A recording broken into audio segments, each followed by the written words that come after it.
Hello बच्चों, let's read the question. Three glass cylinders of equal height H equals 30 centimetre and same refractive index 1.5 are placed on a horizontal surface shown in figure. Cylinder 1 has a flat top, cylinder 2 has a convex top, and cylinder 3 has a concave top. The radii of curvature of the curved tops are same. R equals 3 meter.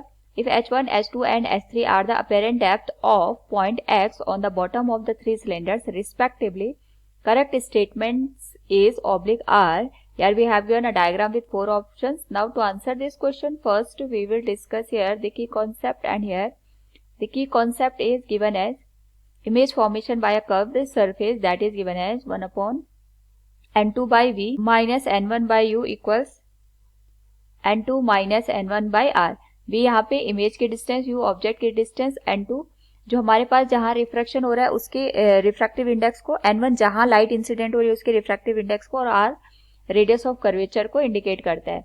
तो question में यहाँ पे हमारे पास first surface में जो value दे रखी है, यानी जो सरफेस दे रखा है वो फ्लैट सरफेस दे रखा है, हमें एक्स के रिस्पेक्ट में इसका जो यहाँ पे इमेज बनेगा वो कैलकुलेट करना है. बेसिकली यहाँ पे हमारे पास जो हाइट की वैल्यू दे रखी है क्वेश्चन में वो 30 सेंटीमीटर के बराबर दे रखी है. क्योंकि ये फ्लैट सरफेस है तो इसमें हम सीधे यहाँ पे अपेरेंट डेप्थ का फॉर्मूला यूज कर सकते हैं.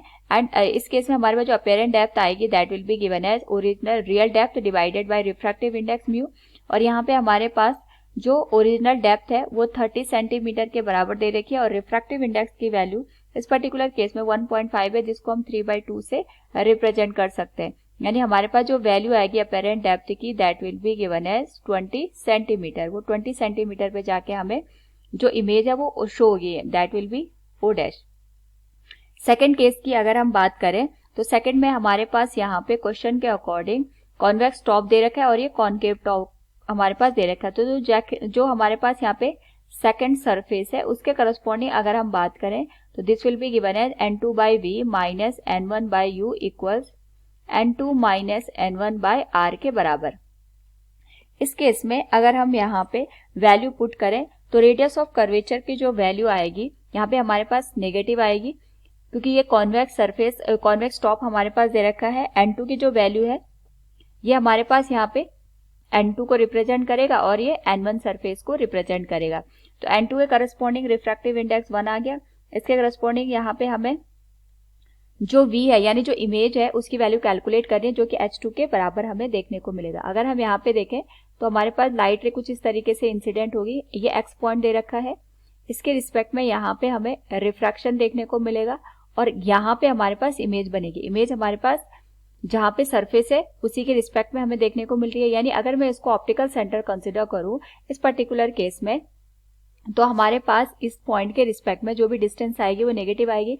हमने जो सोर्स है उसको यहाँ कंसिडर किया, यानी जो लाइट रे है वो यहाँ से हमें इंसिडेंट होते हुए ऑब्जर्व होगी, और जो हम डिस्टेंस कैलकुलेट कर रहे हैं वो इस पॉइंट के रिस्पेक्ट में करें. यानी दोनों अपोजिट हमारे पास यहाँ पे पोजीशन पे है, इसलिए हम यहाँ पे जो साइन लेंगे वो नेगेटिव लेंगे. एंड माइनस n1 की जो वैल्यू आएगी 3/2 आएगी, यानी इसको मैं 2/3 से रिप्रेजेंट कर लेती हूँ यहाँ पे. और u की जो वैल्यू है यानी जो ऑब्जेक्ट हमने प्लेस किया हुआ है वो 30 सेंटीमीटर पे प्लेस किया हुआ है. So this will be given as 30, लेकिन हम इसको भी नेगेटिव साइन के साथ यूज करेंगे. ऑब्जेक्ट भी हमारे पास यहाँ पे जिस लाइट में जिस हमारे पास डायरेक्शन में लाइट इंसिडेंट हो रही है उसके जस्ट अपोजिट पोजीशन पे ये लाई कर रहा है, तो नेगेटिव साइन के साथ हमने इसको यूज किया.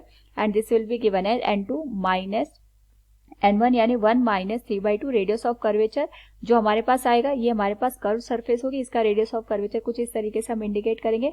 लाइट इस तरीके से इंसिडेंट हो रही है तो हमारे पास यहाँ पे जो वैल्यू आएगी that will be given as, जो रेडियस ऑफ कर्वेचर की वैल्यू है वो 3 मीटर के बराबर दे रखी है, यानी 300 सेंटीमीटर के बराबर वैल्यू आ जाएगी.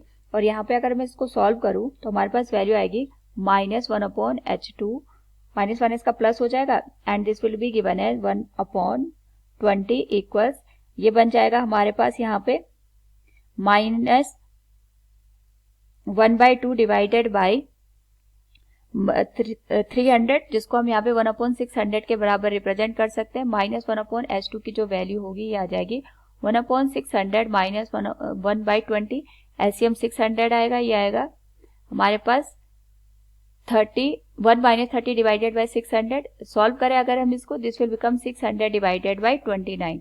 और यहाँ से अगर हम इसको कैलकुलेट करें तो 600 डिवाइडेड बाई 29 जो हमारे पास वैल्यू निकल के आ रही है that is given as 20.68 centimetre. Now इसी तरीके से हम थर्ड जो हमारे पास सरफेस है उसके लिए कैलकुलेट करेंगे। सेम फॉर्मूला हम यूज करें n2 by V minus n1 by U equals n2 minus n1 by R. इस केस में हमारे पास कॉनकेव सरफेस दे रखी है, सोर्स हमने यहाँ रखा हुआ है और जो भी डिस्टेंस हम मेजर करेंगे इस पॉइंट से मेजर करेंगे। तो सेम क्योंकि ये कॉनकेव सरफेस है हमारे पास, तो इस पर्टिकुलर केस में जो इमेज बनेगी हमारे पास वो हमारे पास यहाँ पे जो सरफेस है यानी जो n2 हमारे पास रिफ्रैक्टिव मीडियम दे रखा है वहां हमें इमेज देखने को मिलेगी। एंड n1 की जो वैल्यू है 3/2 यानी इसको मैं 2/3 से रिप्रेजेंट कर सकती हूँ। यू की वैल्यू अगेन नेगेटिव आएगी क्योंकि हमारे पास सोर्स की डायरेक्शन के जस्ट अपोजिट यहाँ पे जो भी हमारे पास ऑब्जेक्ट है वो हमने प्लेस कर रखा है that is at the height of the और डेप्थ ऑफ द 30 सेंटीमीटर।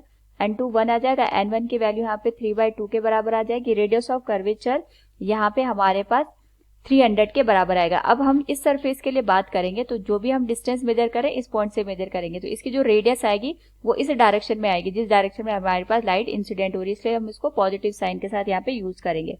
तो यहाँ पे जो v की वैल्यू है इसको हम h3 से रिप्लेस कर देते हैं। तो h3 की जो वैल्यू होगी that will be given as, अगर मैं इसको पूरा कैलकुलेट करूँ 600 डिवाइडेड बाई 31 के बराबर और ये वैल्यू आ जाएगी 19.35 सेंटीमीटर। तो ऑप्शंस को अगर हम ऑब्जर्व करें तो हमारे पास यहाँ पे अगर हम देखें तो हमारे पास जो h2 की वैल्यू है वो h1 से ग्रेटर है और h2 की वैल्यू यहाँ पे h3 से ग्रेटर है। तो हम कह सकते हैं हमारे पास जो C और D है ये दोनों ऑप्शन करेक्ट है। H2 और H1 का जो डिफरेंस है, H2 की वैल्यू हमारे पास यहाँ पे 20.68 है और H1 की वैल्यू 20 के बराबर है। इसका जो यहाँ पे डिफरेंस आएगा अप्रोक्सीमेट 0.68 सेंटीमीटर के बराबर आएगा। तो यहाँ पे हम देख सकते हैं जबकि हमारे पास ये बी ऑप्शन में जो डिफरेंस है 0.8 और 0.9 के बीच दे रखा है तो ये इनकरेक्ट हो जाएगा। And H3 is greater than H1, H1 की वैल्यू H3 से यहाँ पे ग्रेटर है। H3 की वैल्यू 19.35 है और H1 की वैल्यू यहाँ पे हमारे पास 20 के बराबर है। So option A will also incorrect. So we can say from the given option C and D both are correct. Hope all you understood it. Thank you and best of luck.